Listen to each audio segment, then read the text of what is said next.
Hello दोस्तों, AP Verma education knowledge में आप सबका स्वागत एवं अभिनंदन है। जैसा कि दोस्तों आप इसमें देख रहे हैं, वीडियो के माध्यम से आपको जो है बहुत सारे विकल्प जो है यहाँ पे बताए जाएंगे। तो 100% गारंटी है दोस्तों, यहाँ पे आपके सारे विकल्प कवर किए जा रहे हैं। तो विकल्प जितने भी आपके कवर किए जा रहे हैं, इन्हीं से बोर्ड एग्जाम में आने वाले हैं। तो जैसा कि हम पहले चैप्टर के फिजिक्स से स्टार्ट करते हैं, जिसे हिंदी में भौतिक विज्ञान कहते हैं। ठीक है, तो यहाँ पे हमारा पहला प्रश्न है। हम प्रश्न की तरफ चलते हैं। यहाँ पे हमारे टोटल जो है प्रश्न है 62 है, और 62 के प्रश्न सभी हम कवर करेंगे डेली के डेली। अगर हम रोज़ के प्रश्न कवर नहीं करेंगे तो हमें जो है एक बार में समस्या आनी शुरू हो जाएंगी। तो बोर्ड एग्ज़ाम रिलेटेड जो है अपडेट यहाँ से आपको मिलते रहेंगे, और एग्ज़ाम जल्दी ही होने वाले हैं, इसलिए सारी चीज़ जो है अच्छे से यहाँ से कवर करते हैं। चलिए हम पहले प्रश्न में शुरू करते हैं। प्रकाश की किरण का गमन करती हैं। तो प्रकाश का किरण गमन करती हैं, तो यहाँ से दोस्तों हमारा पहला यहाँ पे आंसर हो गया कि सीधी रेखा में, टेढ़ी रेखा में, या किसी भी दिशा में, या इनमें से कोई नहीं। तो पहले प्रश्न का आंसर हो गया कि हमारे जो है प्रकाश जो है किरण उनके गमन करती हैं सीधी रेखा में। कैसे गमन करती हैं? सीधी रेखा में। यहाँ पे हमारा आंसर आ गया सीधी रेखा में, पहला विकल्प सही हो गया। चलिए हम नीचे देखते हैं दूसरा प्रश्न। प्रकाश का वेग न्यूनतम होता है। प्रकाश किरण किसमें सबसे कम चल सकता है दोस्तों? तो यहाँ पे हमारा जो है प्रकाश सबसे कम कांच में चलता है। यहाँ आपके 4 विकल्प दिए रहेंगे, निर्वात में, जल में, वायु में। तो सबसे कम हमारे किस में चलते हैं? कांच में। तीसरे प्रश्न की तरफ हम चलते हैं। तीसरा प्रश्न हमारा कि मोटर गाड़ी के चालक के सामने लगा हो रहता है। तो जो भी हमारे गाड़ी होते हैं उनके चालक के सामने क्या लगा रहता है? तो इसमें ऑप्शन में 4 दिए गए हैं हमारे: समतल दर्पण, उत्तल दर्पण, अवतल दर्पण और उत्तल लेंस। तो दोस्तों यहाँ से आपके सारे प्रश्न क्लियर किए जाएंगे हर चैप्टर के, और यहीं से बोर्ड एग्जाम में पूछे जाएंगे। तो यहाँ पे हमारा जो है तीसरे का आंसर हो गया अवतल दर्पण जो है उसके सामने लगे होते हैं। ठीक है, इसमें हमारा चौथा वाला विकल्प सही हो गया। कौन सा? चौथा वाला दोस्तों सही हो गया। ठीक है, चौथे प्रश्न को हम देखते हैं। यहाँ पे मोटर कार के हेलमेट में किसका प्रयोग होता है? ठीक है, जो भी हमारे मोटर कार होते हैं उनके हेलमेट में किन का प्रयोग होता है?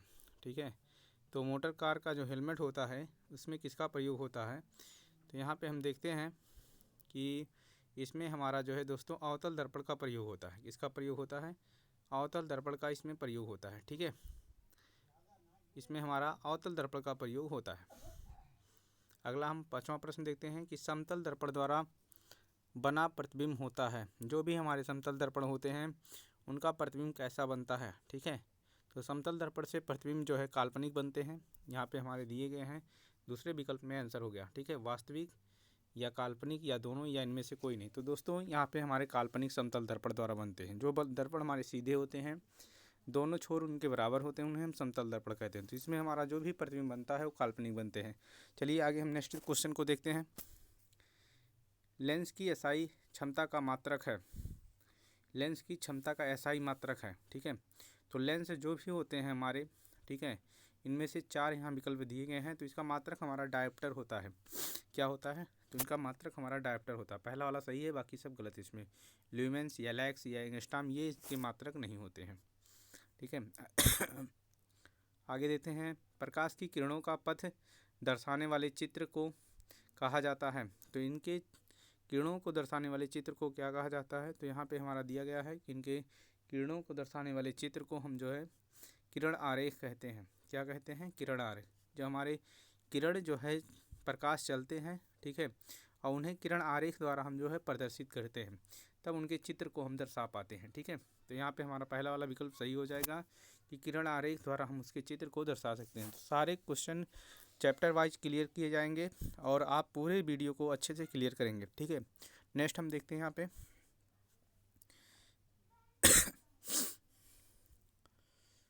2D क्षमता वाले लेंस का फोकसांतर होता है। 2D क्षमता वाले लेंस का फोकसांतर होता है, मतलब उसकी फोकस क्षमता कितनी होती है। यहाँ जो है एफ की वैल्यू पूछा जा रहा है, जबकि हम पढ़ें एफ बराबर 1/d बराबर जो होता है p बराबर 1/f। ठीक है, यहाँ हमारा फार्मूला होता है p बराबर 1/f। ठीक है, इस पे जब हम इस सॉल्व करते हैं तो हमारा यहाँ सॉल्व करने के पश्चात जो है फोकस हमारे मीटर में दिए गए होते हैं। तो यहाँ फोकसांतर पूछा गया है। ठीक है, तो यहाँ पे हमारे जब इसे भाग दिया जाएगा, यहाँ 2D रखा जाएगा। ठीक है, और इसे जब हम यहाँ पे 100 सेंटीमीटर करके करेंगे इसका, तो हमारे 50 आ जाएंगे। कितना आ जाएगा? 50 सेंटीमीटर। यहाँ जितने भी मान दिए गए हैं हमारे सेंटीमीटर में दिए गए हैं। किस में दिए गए हैं? सेंटीमीटर में दिया गया है। तो यहाँ पे हम देख लेते हैं, एक बार इसको सॉल्व कर लेते हैं थोड़ा सा। ठीक है, यहाँ पे हम सॉल्व कर लेते हैं कि हमारा जो है यह बराबर हो जाएगा 100 सेंटीमीटर में हो जाएगा और बटे हमारे 2D। तो 2 से जब हम भाग करेंगे इसे, तो यह बराबर हमारा निकल के आ जाएगा कि 2 पंचे 10 और यहाँ 0 को 0। ठीक है, तो यह बराबर हमारा आ जाएगा 50 सेंटीमीटर। ये हमारे मीटर में दिए होते हैं या सेंटीमीटर में सारे वैल्यू दिए गए हैं। तो यहाँ पे हमारा आ गया दोस्तों कि 50 सेंटीमीटर होगा। यहाँ पे चौथे वाले हमारे विकल्प सही हो गए। चलिए हम नेक्स्ट देखते हैं। किसी उत्तल लेंस का फोकसांतर मतलब उसकी फोकस जो है 50 सेंटीमीटर है, तो उसकी क्षमता होगी, तो उसका क्षमता कितना होगा। ठीक है, तो यहाँ भी वही फार्मूला लगेगा और उसी फार्मूले पे हम सॉल्व करेंगे, क्योंकि यहाँ देखो उसी को उल्टा दे दिया है दोस्तों। ठीक है, उसमें हमारे जो है 2D दिया गया था, कि इसमें 50 सेंटीमीटर दे दिया गया। ठीक है, तो अब की बार हमारा आंसर आ जाएगा 2D। कितना आ जाएगा? 2D हो जाएगा। ठीक है, तो यहाँ पे हमारे जो प्लस वाला रहेगा। ठीक है, 5 जो है चौथा वाला विकल्प। चलिए अगला हम देखते हैं। यहाँ पे प्रकाश की किरणों के समूह को कहते हैं प्रकाश किरण पुंज कहते हैं। क्या कहते हैं? किरण पुंज। ठीक है, उनका समूह जहाँ रहता है उसे हम जो है क्या कहते हैं? किरण पुंज कहते हैं। तो इसमें हमारा दूसरा वाला सही हो जाएगा। कौन सा सही हो जाएगा? दूसरा सही हो जाएगा। ठीक है, नेक्स्ट हम देखते हैं। इसमें उत्तल लेंस की क्षमता होती है, तो उत्तल लेंस की क्षमता कितनी होती है? ठीक है, तो उत्तल लेंस की क्षमता जो होती है, इसमें लेंस की क्षमता पूछ रहा है, तो लेंस की क्षमता जो होती है हमारी धनात्मक होती है। उत्तल लेंस का लेंस की क्षमता क्या होती है? धनात्मक होती है। तो यहाँ से हमारा जो है ये दूसरा वाला सही हो गया। उत्तल लेंस की क्षमता हमारी कैसी होती है? धनात्मक होती है। चलिए हम नेक्स्ट क्वेश्चन को देखते हैं। फटाफट से सारे कवर करने हैं और कोई भी वीडियो से गिव अप नहीं करेगा। ये लास्ट टाइम है आपका, अच्छे से तैयारी करेंगे और तैयारी करने के साथ साथ सारी चीज़ को अच्छे से कवर करेंगे। तो अवतल लेंस की क्षमता होती है, तो अवतल लेंस की क्षमता जो होती है यहाँ पर दिया गया है, ऋणात्मक होते हैं, धनात्मक होते हैं, यह A और B दोनों होते हैं, इनमें से कोई नहीं होता। तो अवतल लेंस में सभी के मान जो है ऋणात्मक होते हैं। तो यहाँ पे हमारा जो है क्या हो जाएगा? ऋणात्मक हो जाएगा। एक कंडीशन पे हमारे अवतल लेंस में जो है मान धनात्मक होता है, जो हमारा प्रतिबिंब दर्पण के पीछे बनता है। तो यहाँ पे दर्पण के पीछे कुछ नहीं पूछा है, तो यहाँ लेंस की क्षमता का मात्रक पूछा है। तो हमारे जो इसमें लेंस है, तो ये लेंस जो है क्या होते हैं? ऋणात्मक होते हैं। नेक्स्ट क्वेश्चन, अवतल लेंस को कहते हैं। तो अवतल लेंस है, तो इसमें दोनों तरफ हमारे बीच में मोटे तथा किनारे पे पतले होते हैं, तो इसे अभिसारी लेंस कहते हैं। क्या कहते हैं? अभिसारी लेंस कहते हैं। ठीक है, जैसे कि हम देखेंगे कि अभिसारी लेंस ऐसे ही होता कुछ। ठीक है, ये किनारे किनारे पे पतले होते हैं और बीच में मोटे होते हैं। द्विउत्तल लेंस क्या होता है? इसमें उत्तल लेंस लगे होते हैं 2। ठीक है, कुछ ऐसे बना देंगे इनकी संरचना, ऐसे करके ये 2 उत्तल लेंस हो जाएगा। अपसारी लेंस कैसे होते हैं? यही अपसारी लेंस हो गया हमारा। इनमें से कोई नहीं, तो हमारा ये इसमें से पहला वाला सही हो जाएगा। अवतल लेंस को कहते हैं, इसमें अब अवतल लेंस को कहते हैं, अब तक उत्तल लेंस पूछ रहा है, तो अवतल लेंस को इसमें हमारा तीसरा वाला आ जाएगा। अपसारी लेंस कहते हैं। क्या कहते हैं? अपसारी लेंस कहते हैं। ठीक है, तो एक बार उत्तल लेंस पूछ रहा है, एक बार अवतल लेंस पूछ रहा है। नेक्स्ट क्वेश्चन को हम देखते हैं। निम्न में से कौन सा पदार्थ लेंस बनने के लिए प्रयुक्त नहीं किया जा सकता है? तो इसमें से कौन सा पदार्थ लेंस बनने के लिए प्रयुक्त नहीं किया जा सकता है? तो हमारे मिट्टी जो होते हैं उससे लेंस नहीं बनाया जा सकता। ठीक है, जल से बना सकते हैं, कांच भी हमारा लेंस काम कर सकता है, प्लास्टिक भी कर सकते हैं, लेकिन मिट्टी से कभी नहीं बनाया जा सकता। ठीक है, अगला क्वेश्चन हम देखते हैं फटाफट से। किसी दर्पण से हमेशा वस्तु से छोटा प्रतिबिंब प्राप्त होता है। तो हमेशा छोटा प्रतिबिंब जो है यहाँ पे दर्पण दिया गया है। ठीक है, तो दर्पण में हमेशा छोटा प्रतिबिंब जो है ये अवतल दर्पण में ही होगा, अवतल में नहीं, सॉरी उत्तल में होगा, क्योंकि अवतल में कई सारे प्रतिबिंब हमारे प्राप्त होते हैं। ठीक है, और उत्तल में एक ही प्रतिबिंब बनता है, हमेशा जो है वो वस्तु से छोटा बनता है। कैसा बनता है? हमेशा वस्तु से छोटा बनता है। ठीक है, फटाफट से अगला क्वेश्चन हम कवर करते हैं दोस्तों। किस दर्पण से वस्तु का बड़ा प्रतिबिंब बनता है? तो किस दर्पण से वस्तु का बड़ा प्रतिबिंब बनता है? तो अवतल दर्पण से वस्तु का प्रतिबिंब बड़ा बनता है। ठीक है। अवतल दर्पण में कई सारे प्रतिबिंब बनते हैं, तो इसका प्रतिबिंब हमसे क्या बनता है, बड़ा बनता है। तो अभी 10 मिनट हुए हैं, यहाँ पे 17 क्वेश्चन हमारे कवर हो चुके हैं दोस्तों। चैनल में बने हैं तो सारे अपडेट्स सबसे पहले लेने के लिए चैनल को सब्सक्राइब, लाइक, शेयर करना ना भूलें, जिससे सारे आपके अपडेट मिलते रहें। ठीक है, यहाँ पे आपके सारे क्वेश्चन जितने भी इंपॉर्टेंट है सब कवर कर लिए जा रहे हैं और फटाफट से कवर किए जा रहे हैं, आपका टाइम ज़्यादा लॉस ना हो। चलिए हम फटाफट से अगला क्वेश्चन देखते हैं। प्रकाश के परावर्तन के नियम हैं। ठीक है, प्रकाश के परावर्तन के नियम हैं। तो प्रकाश के परावर्तन के 2 नियम हैं। ठीक है, एक जो है हमारे यहाँ पे हम देख लेते हैं प्रकाश के परावर्तन के। तो ऐसे कुछ प्रकाश बना दिया जाता है, वहाँ पे पॉलिश कर दी जाती है नीचे। तो इसमें 2 नियम हैं, एक हमारे अभिलंब तथा आपतन किरण और परावर्तन कोण, ठीक है, बिंदु एक पॉइंट पे ही होने चाहिए। ठीक है, और इसमें दूसरा नियम होता है आपतित किरण और परावर्तित किरण सदैव हमेशा आपस में बराबर होते हैं। तो इसमें 2 नियम है। ठीक है, चलिए हम अगला क्वेश्चन देखते हैं फटाफट से। जब प्रकाश की किरण हवा से कांच में प्रवेश करता है तो मुड़ जाती है। ठीक है, जब प्रकाश की किरण हवा से कांच में प्रवेश करती है तो क्या हो जाती है, मुड़ जाती है। किस तरफ मुड़ जाती है, चलिए यहाँ पे हम देखते हैं। जब प्रकाश की किरण हवा से कांच में, हवा हमारा विरल माध्यम है, जब कोई भी चीज़ विरल माध्यम से सघन माध्यम में प्रवेश करती है तो अपने अभिलंब से दूर हट जाती है। ठीक है, तो अभिलंब के निकट हो जाती है। यहाँ पे हमारा दे रहा है कि अभिलंब के क्या हो जाती है, निकट हो जाती है। ये हमारा जो है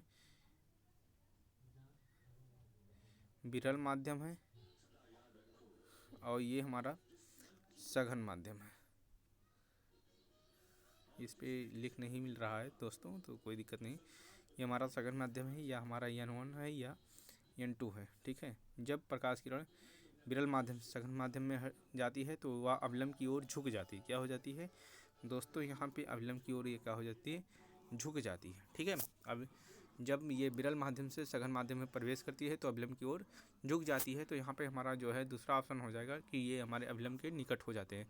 थोड़ा सा यहाँ डिफरेंट है, तो यहाँ पे सीख लेना है, इसे गलत नहीं करना है। ठीक है, ये सारे हम हटा देते हैं यहाँ से, सब उसी में घोच पोछ हो गया है।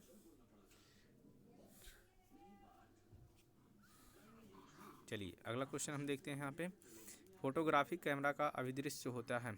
तो फोटोग्राफी जो कैमरा से हम खींचते हैं उसका जो है अभिदृश्य कैसा होता है, तो उसमें जो लगे होते हैं दोस्तों, तो उसमें उत्तल लेंस लगे होते हैं। कौन सा लेंस लगा होता है, उत्तल लेंस लगा होता है। आप ऐसे ही कवर करते रहेंगे तभी आपका काम जो है 20 नंबर ऑब्जेक्टिव हो जाएगा। समय कम होते हुए इसलिए मैं ज़्यादा नहीं समझा पा रहा हूँ, क्योंकि समय कम है, आपको ज़्यादा क्वेश्चन को कवर करना है। ठीक है, तो कोई दिक्कत नहीं है, आप ऐसे पढ़ते रहें तब भी आपका काम सही है। साइड मिरर के रूप में प्रयुक्त किया जाता है। इसमें बता रहा है कि हमारे जो साइड में मिरर लगे होते हैं उसमें कौन सा मिरर लगाया जाता है। ठीक है, जो गाड़ी वाड़ी चलते हैं पीछे दृश्य देखने के लिए जो मिरर लगते हैं, तो कौन से मिरर होते हैं, तो उसमें दोस्तों उत्तल दर्पण होता है। क्या दर्पण होता है, उत्तल दर्पण होता है। ठीक है, और जो आगे लगे होते हैं वो अवतल दर्पण होते हैं। चलिए हम नेक्स्ट क्वेश्चन को देखते हैं। यहाँ पे अवतल दर्पण की फोकस दूरी 10 सेंटीमीटर, उसकी वक्रता त्रिज्या होगी। ठीक है, तो उसकी वक्रता त्रिज्या क्या होगी, यहाँ पे दे रहा है कि अवतल दर्पण की फोकस दूरी 10 सेंटीमीटर है, तो उसकी वक्रता त्रिज्या होगी। ठीक है, तो यहाँ पे यफ दे रहा है और त्रिज्या को पूछ रहा है। ठीक है, तो यफ बराबर 1/r करके है हमारा फार्मूला जो होता है, या हम कर सकते हैं कि r बराबर 2f। ठीक है, यहाँ पे यफ हमारा दिया गया है और हमारे जो है वक्रता त्रिज्या ज्ञात करनी, तो r बराबर 2, यफ के स्थान पे हम 10 रख देंगे, 2 × 10, इनका दोनों का गुणा हो जाए तो r बराबर 2 × 10 बराबर यहाँ क्या हो जाएगा, 20 हो जाएगा। ठीक है, यहाँ पे क्या हो जाएगा, 20 हो जाएगा। तो निर्गत किरण एवं अभिलंब के बीच के कोण को कहते हैं। ठीक है, तो निर्गत किरण और अभिलंब के बीच के कोण को क्या कहते हैं, तो यहाँ पे जो हमारे निर्गत किरण एवं अभिलंब के बीच का जो कोण होता है तो इसे निर्गत कोण कहेंगे। क्या कहेंगे, निर्गत कोण कहेंगे। तो ठीक है, यहाँ पे हमारे जब ये लेंस वाले पढ़ाए जाते हैं तो वहाँ पे बताया जाता है, तो यहाँ पे इसे हम अभी देख लेते हैं वैसे ही। ठीक है, तो उसे निर्गत कोण कहते हैं। तीसरा वाला आगे चलते हैं फटाफट से। सरल सूक्ष्मदर्शी में किसका उपयोग होता है, तो सरल सूक्ष्मदर्शी में हमारे उत्तल लेंस लगते हैं। इसमें कुछ कहना नहीं है, तुरंत फटे से टिक कर देना है, उत्तल लेंस होते हैं। ठीक है, अगला हम देखते हैं 25वां क्वेश्चन देते हैं। किस लेंस के द्वारा सिर्फ काल्पनिक प्रतिबिंब बनता है। ठीक है, तो अवतल लेंस द्वारा हमारे जो है किस लेंस के द्वारा सिर्फ काल्पनिक प्रतिबिंब तनता है, यहाँ पे बनता होना चाहिए था। ठीक है, तो तनता मतलब क्या हो गया, यहाँ अवतल दे रहा है तो अवतल लेंस से तो हमारे ठीक है काल्पनिक प्रतिबिंब जो बनता है। ठीक है, लेंस यहाँ पे दिया गया है तो अवतल लेंस ही होगा। ठीक है, सही है। तो यहाँ पे अवतल लेंस है हमारे ये। ठीक है, और इससे हमारे जो है काल्पनिक प्रतिबिंब बनते हैं। जो भी प्रतिबिंब बनता है यहाँ से टकरा के इसके पीछे बनते हैं, तो यहाँ पे जो है अवतल लेंस हो गया। ठीक है, अगला क्वेश्चन देखते हैं हम। प्रकाश के परावर्तन के नियम से निर्धारित होता है। तो परावर्तन के नियम से क्या निर्धारित होता है कि परावर्तन का जो नियम है आपतन कोण बराबर परावर्तन कोण। ठीक है, ये परावर्तन कोण बराबर आपतन कोण, ये आपतन कोण बराबर विचलन कोण, या इनमें से कोई नहीं। तो पहला वाला हमारा इसमें सही हो जाना चाहिए। पहले हमारा आपतन कोण होता है, फिर बराबर परावर्तन कोण होता है। ठीक है, इसमें क्या दे रहा है, इसमें दे रहा परावर्तन कोण और जो है आपतन कोण। ठीक है, इसमें परावर्तन के नियम से, ठीक है, परावर्तन के नियम से निर्धारित होता है। तो परावर्तन के नियम से हमारा इसमें पहला वाला ही ऐसे सही होना चाहिए। तो इसमें दूसरा दिया है, इसे देख लेना चाहिए कि कैसा कौन सा रहेगा, देख लेना आप लोग भी एक बार कवर कर लेना। काल्पनिक प्रतिबिंब होता है, काल्पनिक प्रतिबिंब हमेशा जो है सीधा होता है। कैसा होता है, सीधा होता है। चलिए हम देते हैं लेंस के मुख्य फोकस की संख्या कितनी होती है।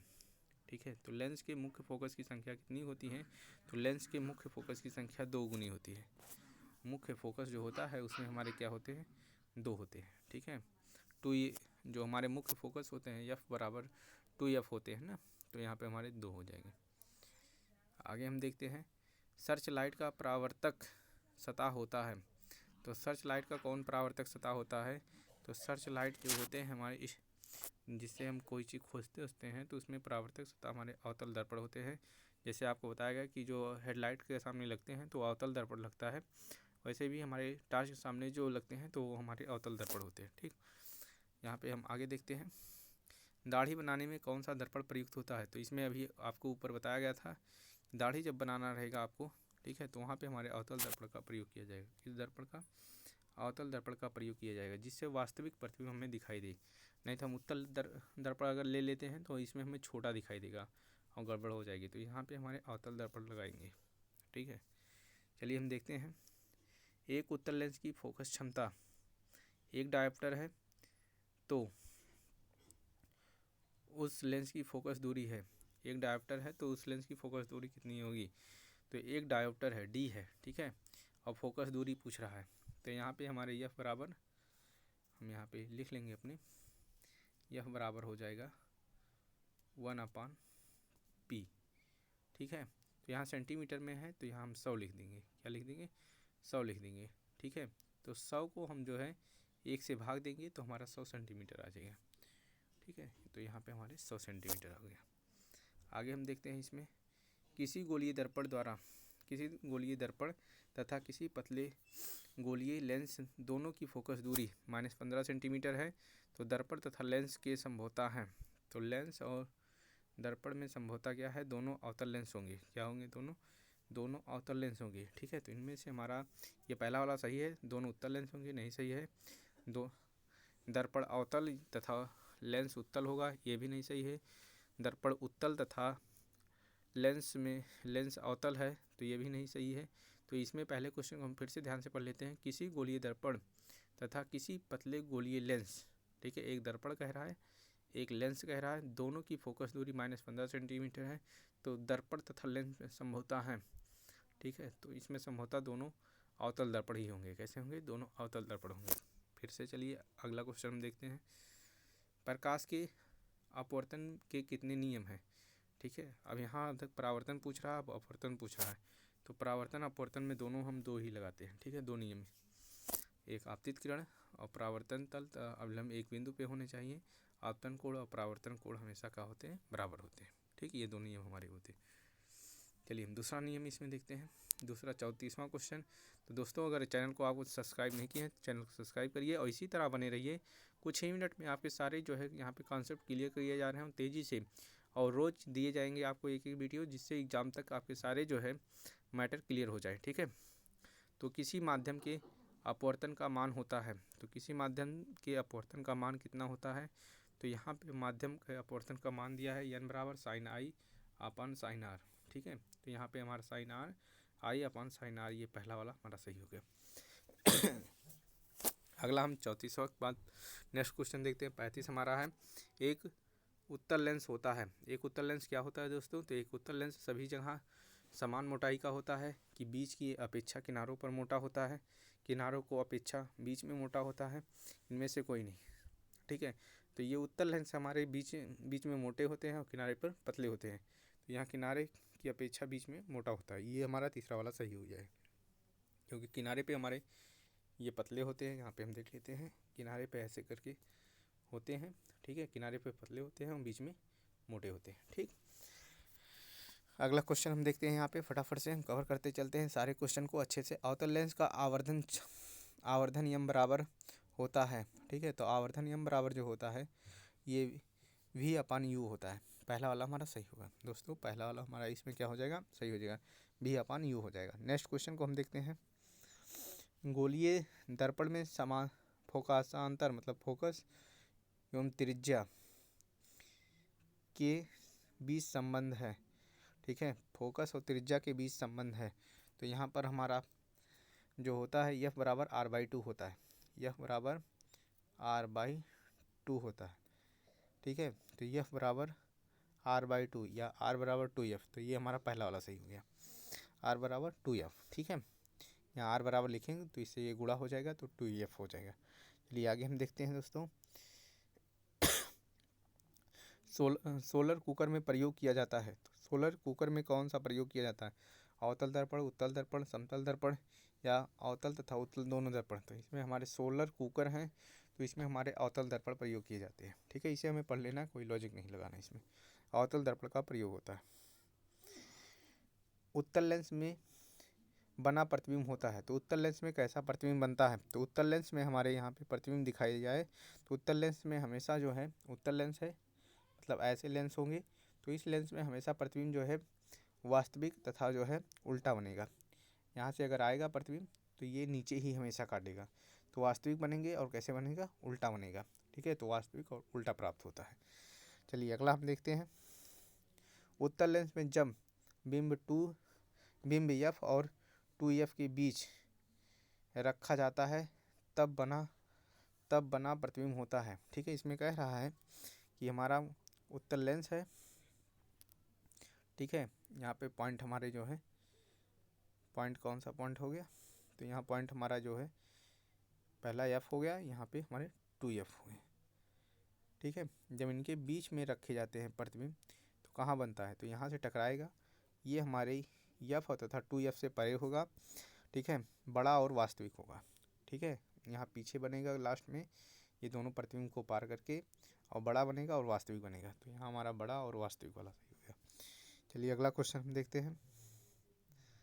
दो वक्रीय पृष्ठों से घिरे ठोस माध्यम को कहते हैं। तो दो वक्रीय पृष्ठों से घिरे ठोस माध्यम को क्या कहते हैं, तो यहाँ पे गोलीय लेंस कहते हैं। तो क्या कहते हैं दोस्तों, गोलीय लेंस कहते हैं। ठीक है, तो यहाँ पे हमारा गोलीय लेंस हो गया। नेक्स्ट पॉइंट को हम चले कवर करते हैं फटाफट से। वह गोलीय दर्पण जो बाहर की तरफ वक्रित हो कहलाता है। तो वक्रित हो क्या कहलाता है, तो यहाँ पे हमारा जो है उत्तल दर्पण कहलाता है। क्या कहलाता है, उत्तल दर्पण कहलाता है। ठीक है, क्या कहलाता है, उत्तल दर्पण कहलाता है। नेक्स्ट पॉइंट को हम कवर करते हैं। गोलीय दर्पण के परावर्तक पृष्ठ के केंद्र को दर्पण कहा जाता है। तो यहाँ पे गोलीय दर्पण के परावर्तक पृष्ठ के केंद्र को दर्पण कहा जाता है। परावर्तक पृष्ठ के दर्पण को कहा जाता है जहाँ से हमारे सीधे पार हो जाते हैं। ठीक है, केंद्र, इसमें ध्यान से पढ़िए, गोलीय दर्पण के परावर्तक पृष्ठ के केंद्र को दर्पण कहा जाता है, मतलब उसके जो केंद्र होता है गोलीय दर्पण का ये, ठीक है, जहाँ पे हमारे पार होते हैं ये दर्पण है। ठीक है, गोलीय दर्पण है, ये गोलीय दर्पण है, और जहाँ से हमारे प्रकाश पार होते हैं इसके केंद्र को कहा जाता है। पहले रुक जाइए एक सेकंड, हम यहाँ सब साफ करते हैं पहले, तब आपको अच्छे से समझाते हैं। ठीक है, ये हमारा गोलीय दर्पण हो गया, गोल सा, ठीक, गोल नहीं बना, अंडा बन गया है, कोई दिक्कत नहीं है यहाँ से। और इसके मान लो इतना हम काट दिए, यहाँ से हमारे जाने हैं, और इसके मध्य बिंदु को जहाँ से हमारा प्रकाश पार होगा तो इसे हम जो है ध्रुव कहते हैं। क्या कहते हैं? इसके मध्य बिंदु को हम यहाँ के ध्रुव कहते हैं, इसे पी से प्रदर्शित करते हैं। तो यहाँ पे हमारा ये दूसरा वाला ऑप्शन सही हो जाए।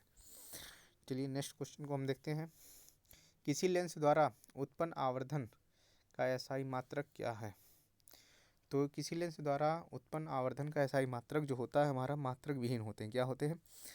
मात्रक विहीन होते हैं। लेंस का कोई एसआई मात्रक नहीं होता है, ये मात्रक विहीन होते हैं। ठीक है, तो यहाँ से हमारी ये डी वाला ऑप्शन सही हो जाएगा दोस्तों, ये हमारा डी वाला ऑप्शन सही हो जाएगा। ठीक है, अगला क्वेश्चन हम देख लेते हैं यहाँ पे फटाफट से। लेंस के केंद्रीय बिंदु को कहते हैं, तो लेंस के केंद्रीय बिंदु को क्या कहा जाता है? तो लेंस के केंद्रीय बिंदु को हम वक्रता केंद्र कहते हैं, या प्रकाशिक केंद्र, या द्वारक, या केंद्र, या अक्ष केंद्र, क्या कहते हैं? तो यहाँ हमारे जो हमारे लेंस के केंद्रीय बिंदु होते हैं उसे हम प्रकाशिक केंद्र कहते हैं। लेंस जैसे ये हमारा है, इसके कह रहा है मध्य बिंदु को, यहाँ पे जो होता है उसे हम क्या कहते हैं? तो उसे हम जो है प्रकाशिक केंद्र कहते हैं, उसे हम ओ से प्रदर्शित करते हैं। ठीक है, किताब उताब में आप पढ़े होंगे, तो इसे हम ओ से प्रदर्शित करते हैं। तो यहाँ पे ये हमारा बी वाला ऑप्शन सही हो गया। ठीक है, चलिए हम अगला क्वेश्चन देखते हैं। किसी शब्दकोश में पाए गए छोटे अक्षर को पढ़ते समय आप निम्न में से कौन सा लेंस पसंद करेंगे?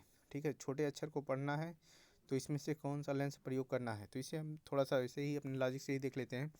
इसमें 5 सेंटीमीटर दूरी का अवतल लेंस प्रयोग किया जाता है, या जो है 5 सेंटीमीटर दूरी का उत्तल लेंस प्रयोग किया जाता है। तो ये अवतल उत्तल कन्फ्यूज करता है। यहाँ पे हमारे उत्तल लेंस होते हैं जो पास वाले को पढ़ने में सहायक होते हैं। ठीक है, चलिए अगला क्वेश्चन हम देखते हैं फटाफट से।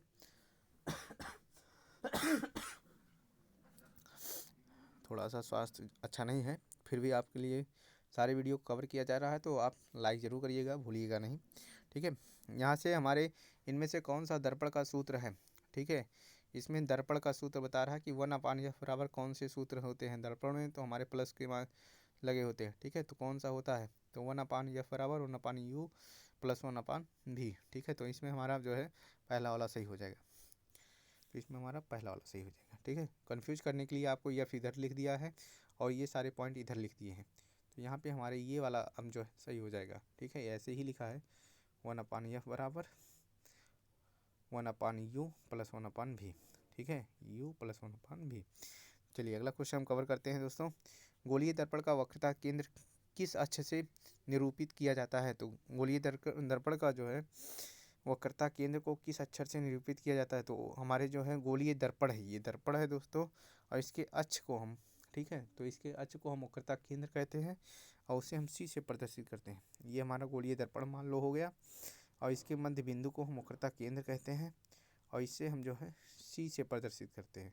ठीक है, तो यहाँ से हमारा सी हो गया। नेक्स्ट क्वेश्चन को हम देखते हैं।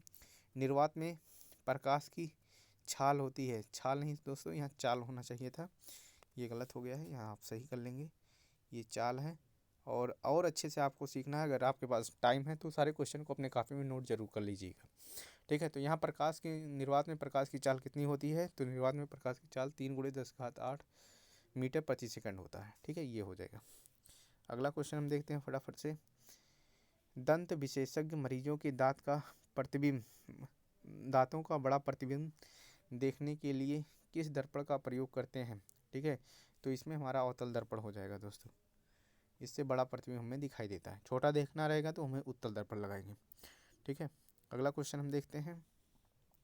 पतले लेंस की आवर्धन क्षमता होती है, तो पतले लेंस की आवर्धन क्षमता जो है कम होती है।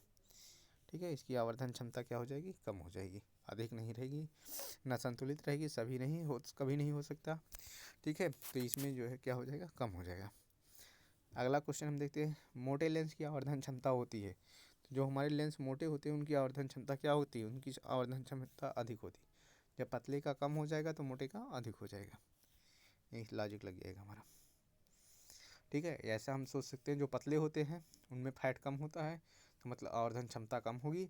जो मोटे होते हैं जो व्यक्ति, उनमें फैट ज़्यादा होता है तो उनकी आवर्धन क्षमता ज़्यादा समझ लेंगे। यही ट्रिक से हम याद कर लेंगे, कोई बहुत ज़्यादा हमें दिमाग लगाने की ज़रूरत नहीं है। 53वां वाला क्वेश्चन हम देखते हैं। अवतल दर्पण के ध्रुव और मुख्य फोकस के बीच की मुख्य फोकस के बीच रखे बिंब का प्रतिबिंब किस प्रकृति का होता है। अवतल दर्पण के ध्रुव और मुख्य फोकस के रखे प्रतिबिंब, ये दर्पण है हमारा, अवतल दर्पण है, और ये हमारे कहाँ रखा जा रहा है दोस्तों, ये ऐसे अवतल दर्पण हमारा मान लो, ठीक है। ये कहाँ पे रखा जा रहा है, मुख्य फोकस पे रखा जा रहा है, ठीक है। कहाँ पे, मुख्य फोकस, ये हमारे बिंदु ध्रुव हो गया, ये वक्रता केंद्र हो गया, सी हो गया, ठीक है। ये फोकस बिंदु या मुख्य फोकस बिंदु एफ पे रखा गया। तो प्रतिबिंब कहाँ पे बनेगा, तो यहाँ पे जब प्रतिबिंब रखा जाएगा तो यहाँ टकराएगा, ये जाएगा पीछे, और फिर यहाँ से एक प्रतिबिंब हमारा जो है मारा जाएगा, ठीक है, वक्रता केंद्र से। तो ये हमारा जो है आभासी एवं सीधा जो है पीछे की तरफ हमारा इसके पीछे बनेगा, ठीक है। एफ वाले पे जो रखा जाएगा, ये मुख्य फोकस और जो है ध्रुव के बीच रखा जा रहा है, यहाँ पे रखा जा रहा है दोस्तों, ठीक है। तो ये हमारे जो है पीछे चला जाएगा, यहाँ पे नहीं मिलेगा, ये आगे आके मिलेंगे, ठीक है। और आभासी रूप से मिलेंगे, आभासी बनेगा और जो है सीधा बनेगा, ठीक है। तो यहाँ पे ये हमारे क्या बन गए, आभासी बनेंगे और सीधे बनेंगे, ठीक है। तो इसमें से हमारा जो है बी वाला विकल्प सही हो जाएगा दोस्तों। अगला क्वेश्चन हम देखते हैं, उत्तल लेंस का प्रकाशीय केंद्र मुख्य फोकस के बीच रखे बिंब का प्रतिबिंब किस प्रकृति का होती है। तो यहाँ पे आभासी एवं सीधा होता है, ठीक है। यहाँ पे अगर सीखा जाए, थोड़ा सा देखा जाए अच्छे से कि उत्तल लेंस का प्रकाशीय केंद्र, ठीक है, उत्तल लेंस का प्रकाशीय केंद्र है, ये लेंस की बात कर रहा है, और मुख्य फोकस, ठीक है, मुख्य फोकस के बीच रखे प्रतिबिंब का बिंब का प्रतिबिंब किस प्रकृति का होता है। मुख्य फोकस एफ पे प्रतिबिंब रखना है हमारा, ठीक है। ऐसे हमारा जो है उत्तल लेंस बनेगा, अब मुख्य फोकस पे रखा जाएगा, एफ पे रखा जाएगा, ठीक है, एफ पे रखा जाएगा। ये इधर आएंगे तो ये कहाँ बनेगा, आभासी बनेगा और सीधा बनेगा, ठीक है। आभासी बनेंगे और कैसे बनेंगे, सीधा बनेंगे। तो यहाँ पे ये हमारा बी वाला ऑप्शन इसमें सही हो जाएगा। चलिए नेक्स्ट क्वेश्चन को देखते हैं। प्रतिबिंब वाला दोस्तों, आप जब हम लेक्चर क्लास चलाएंगे तो वहाँ से अच्छे से कवर कर लीजिएगा, बस यहाँ से अभी विकल्प कवर करा रहे हैं तो इसे कवर करिए, ठीक है। अवतल दर्पण के मुख्य फोकस पर रखे बिंब का प्रतिबिंब की स्थिति होती है, बिंब का प्रतिबिंब की स्थिति होती है। तो प्रतिबिंब की यहाँ पे अवतल दर्पण के मुख्य फोकस पर रख दिया जाए और बिंब की प्रतिबिंब की स्थिति होती है। तो यहाँ पे अगर देखा जाए, ये दर्पण है दोस्तों, ये क्या है, दर्पण है, और इस पे कह रहा है एफ पे हमें रखना है। तो एफ पे रखा जाएगा तो ये टकराने के पश्चात चला जाएगा पीछे, और फिर से जब हमारे ध्रुव सी से आएगा तो ये अनंत पे जाएगा, कहाँ पे जाएगा, अनंत पर जाएगा, और बहुत बड़ा बनेगा, वस्तु से बहुत बड़ा, और जो है आभासी बनेगा, वास्तविक बनेगा कब पता नहीं है, अनंत पे बनेगा बस, ठीक है। कहाँ बनेगा, अनंत पे, कहीं पे जाके बहुत दूर बनेगा, वस्तु से बहुत बड़ा बनेगा, ठीक है। चलिए हम समापन की तरफ हैं, और आप अच्छे से सारी चीज़ कवर कर रहे हैं। 2-4 क्वेश्चन और बचे हैं, उसे भी कवर कर लीजिए। आपको ढेर सारे क्वेश्चन ऐसे ही और नेक्स्ट चैप्टर में दिए जाएंगे, तो यहाँ से आपके सारे क्वेश्चन आएंगे और छूटना नहीं है विकल्प में दोस्तों। अगर आप छोड़ रहे हैं तो जान लीजिए आप इस चैनल का पूरा लाभ नहीं ले पा रहे हैं, जो आपको फ्री ऑफ कोर्स दिया जा रहा है, ठीक है। तो यहाँ पे हम नेक्स्ट क्वेश्चन को देखते हैं। उत्तल लेंस के मुख्य फोकस पर रखें प्रतिबिंब की स्थिति होती है, ठीक है। ये सारी चीज़ हम वीडियो में अपने कवर कराएंगे, बस हम यहाँ पे विकल्प कवर करा रहे हैं, तो विकल्प आप फटाफट से कवर करिए। तो यहाँ अनंत पर होती है, कहाँ पे होती है, अनंत होती है दोस्तों, ठीक है। फटाफट से लगाते चलिए और नोट भी क्वेश्चन को रोक रोक के कर लीजिए। अच्छे क्वेश्चन हैं सब, एक एक चैप्टर के लिए आपको जो है स्पेशल निकाल के बनाए जा रहे हैं, ठीक है। तो यहाँ पे अवतल लेंस के मुख्य फोकस पर रखे बिंब का प्रतिबिंब की स्थिति होती है। तो बिंब का प्रतिबिंब की स्थिति होती है, तो बिंब का प्रतिबिंब की स्थिति यहाँ पे जो होती है, तो यहाँ पे बिंब का प्रतिबिंब की स्थिति जो होती है प्रकाशीय केंद्र और फोकस के बीच में होती है, ठीक है। ये हम कवर कराएंगे आपको सबको अच्छे से, ठीक है। जब हम टॉपिक इसे खींचेंगे अपने जो है लगातार, अब 2-4-10 दिन में हम जो है ये सारी चीज़ आपको कवर करेंगे, लेकिन अभी आपको जो है ऑब्जेक्टिव दे रहे हैं, तो ऑब्जेक्टिव वाला ही आपको जो है यहाँ पे कवर करिए। और चैप्टर जो है चल रहा है वहाँ पे सारे फिजिक्स आपके केमिस्ट्री कवर कर लिए गए हैं, बायोलॉजी का पोर्शन स्टार्ट है, और जो है फिजिक्स वाले भी शुरू होंगे, ठीक है। तो अवतल लेंस के सामने अनंत पर रखे बिंब का प्रतिबिंब की स्थिति होती है। तो बिंब का प्रतिबिंब की स्थिति होती है, तो अवतल लेंस के सामने रखे अवतल लेंस के सामने रखे अनंत पर रखे बीम का प्रतिबिंब की स्थिति जो है फोकस पर होती है। कहाँ पर होती है? फोकस पर होती है। ठीक है, यहाँ पे अवतल लेंस कह रहा, अवतल लेंस हमारे ये अवतल लेंस है। ठीक है, ये अवतल लेंस के सामने अनंत पर रखे बीम का प्रतिबिंब की स्थिति होगी। जब ये अनंत पे रखे होंगे तो इसकी स्थिति कहाँ पे होगी? तो इसकी स्थिति भी अनंत पर होगी, कहीं पे बनेगा इसका कोई पता नहीं। ठीक है, चलिए अगला हम देखते हैं फटाफट से। अवतल दर्पण के सामने अनंत पर रखे बीम का प्रतिबिंब की स्थिति होगी। अवतल दर्पण कह रहा है और अनंत पे रखा जाए तो प्रतिबिंब की स्थिति कहाँ पे होगी? तो प्रतिबिंब हमारा कहाँ पे बनेगा? तो प्रतिबिंब हमारा यह फोकस पर बनेगा। यह मतलब फोकस पर बनेगा। कहाँ पे बनेगा? फोकस पर बनेगा दोस्तों। तो यहाँ पे हमारा जो है डी वाला हो जाएगा। ठीक है, बहुत छोटा बनता है और जो है बिंदु का आकार का होता है, वास्तविक होता है। चलिए, लेंस के प्रकाशिक केंद्र से गुजरने वाले प्रकाश किरणें अपवर्तन के पश्चात होती हैं। तो प्रकाश की किरणें अपवर्तन के पश्चात क्या होती है? 7 रंगों में विभक्त हो जाती है। ठीक है, ये क्या होते हैं? 7 रंगों में विभक्त हो जाते हैं। ठीक है, जब लेंस के प्रकाशिक केंद्र से गुजरने वाले प्रकाश की किरणें अपवर्तन के पश्चात जो है 7 रंगों में क्या हो जाती हैं? 7 रंगों में विभक्त हो जाती हैं। चलिए 2 क्वेश्चन लास्ट में बचे हैं, इसे भी हम कवर कर लेते हैं इसी रफ्तार से। मुख्य प्रकाश से गुजरने वाली प्रकाश किरण अवतल लेंस में अपवर्तन के पश्चात, तो अपवर्तन के पश्चात जब मुख्य फोकस से गुजरने वाली, ठीक है, ध्यान से क्वेश्चन को पढ़ना है। जब हमारा फोकस मुख्य फोकस एफ से जो है प्रकाश किरण जब गुजरेगी तो अवतल लेंस में अपवर्तन के पश्चात क्या होगा? तो अवतल लेंस में जो है अपवर्तन के पश्चात हमारा जो है यहाँ पे जो होगी निर्गत किरण मुख्य अक्ष के समांतर हो जाती है। ठीक है, क्या होती है? निर्गत किरण मुख्य अक्ष के समांतर हो जाती है। यहाँ पे नियम पूछ रहा है कि मुख्य फोकस से गुजरने वाली प्रकाश किरण अवतल लेंस में अपवर्तन के पश्चात क्या होती है? जब उनका अपवर्तन होता है तो क्या होती है? ठीक है, तो वो निर्गत किरण मुख्य अक्ष के समांतर हो जाती हैं। क्या हो जाती हैं? मुख्य अक्ष के समांतर हो जाती हैं। लास्ट क्वेश्चन को हम कवर कर लेते हैं दोस्तों, और अगले वीडियो में हम आपको और ढेर सारे क्वेश्चनों को कवर कराएंगे। तो अगर आप 10 में हैं तो दोस्तों यहाँ पे फटाफट से आप सब्सक्राइब कर लीजिए, नोटिफिकेशन को भी ऑन कर लीजिए, जिससे सारे वीडियो के नोटिफिकेशन आपको सबसे पहले मिल जाए और आप आने वाले समय में किसी भी एग्ज़ाम में आप पीछे न रहें और सारे क्वेश्चनों को अच्छे से कवर कर सकें। ठीक है, चाहे आपकी यहाँ पे बोर्ड एग्ज़ाम हो या जो है पॉलिटेक्निक एग्ज़ाम हो, आप ही सबसे आगे रहें उसमें। चलिए हम देखते हैं लास्ट क्वेश्चन को दोस्तों यहाँ पे फटाफट से। मुख्य अक्ष के समांतर आने वाली कोई प्रकाश किरण अवतल लेंस में से अपवर्तन के पश्चात, तो अपवर्तन के पश्चात निर्गत, इसे हम देख लेते हैं, समय बहुत लास्ट न किया जाए, आप सब भी समझ लीजिएगा उतना। निर्गत किरण मुख्य अक्ष से दूर हो जाती है।